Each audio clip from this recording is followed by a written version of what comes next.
Imagine waking up every day next to someone you trust with your whole heart, only to find out they're stabbing you in the back with the person you least expect. That's what happened to me. But instead of falling apart, I did something most people only dream about. I burned their lives to the ground. If you've ever wanted to see karma served cold, you're in the right place. Hit that like button, subscribe, and get ready, because this is one revenge story you won't forget.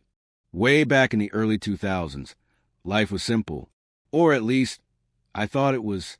My wife and I had 2 beautiful children, 4 and 6 years old, and I thought we were living the life we always dreamed of. But you know that feeling when something just feels off?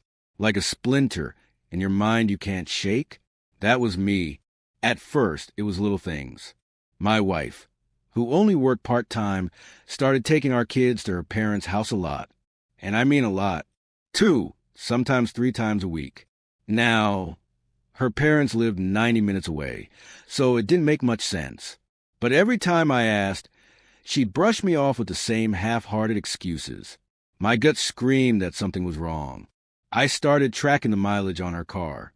I know, sounds like a movie, but I had to know. And sure enough, she was driving hundreds of miles more than she should have been every single week, for 100 extra miles. It didn't take a genius to know something shady was going on. Then came the turning point. One ordinary day, I sat at our computer, and there it was, a sticky note with her AOL password, right there in plain sight.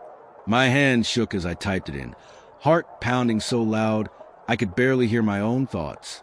Her inbox opened, and my world shattered.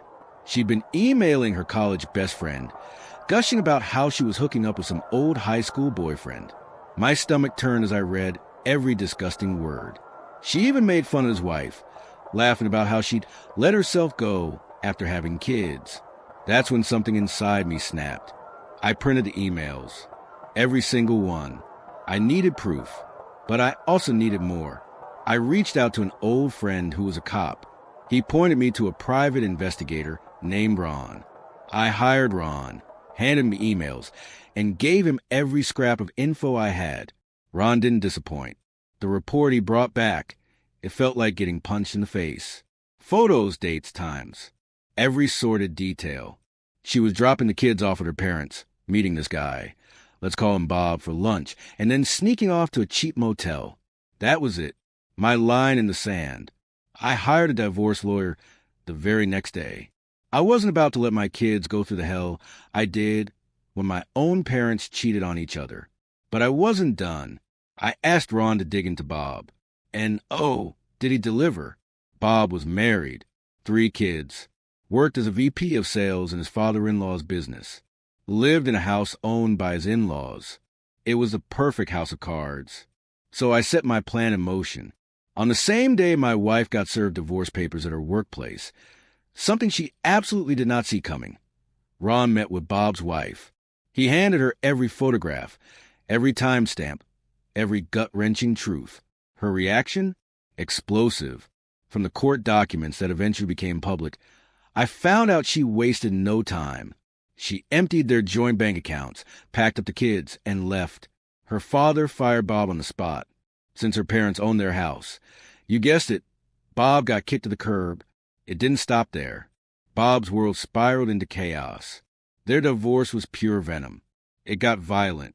At one point, Bob went to the house to confront his wife. It escalated. Her brother got involved. Bob left with a broken nose and a restraining order. There were more police reports, more criminal charges, even jail time. Bob? He vanished. Last I heard, he left the state, running from the life he destroyed with his own selfish hands. And me? I survived. I kept things civil with my ex, only for the kids. Now that they're grown, I don't speak to her at all. I don't hate her. I don't waste the energy. She's just nothing to me now. But the peace, the justice, the knowledge that karma, with a little help from me, did its job, that's priceless. In the end, Bob lost everything. His family, his job, his home, his reputation. And while I didn't get to see the look on his face when it all came crashing down, I imagine often. And every time I do, I smile. Some betrayals cut so deep, they leave scars you carry forever. But sometimes, just sometimes, the universe hands you the chance to set things right. And when that happens, you take it. If this story hit home, give a like, drop a comment about the sweetest revenge you've ever seen, and don't forget to subscribe for more jaw-dropping stories.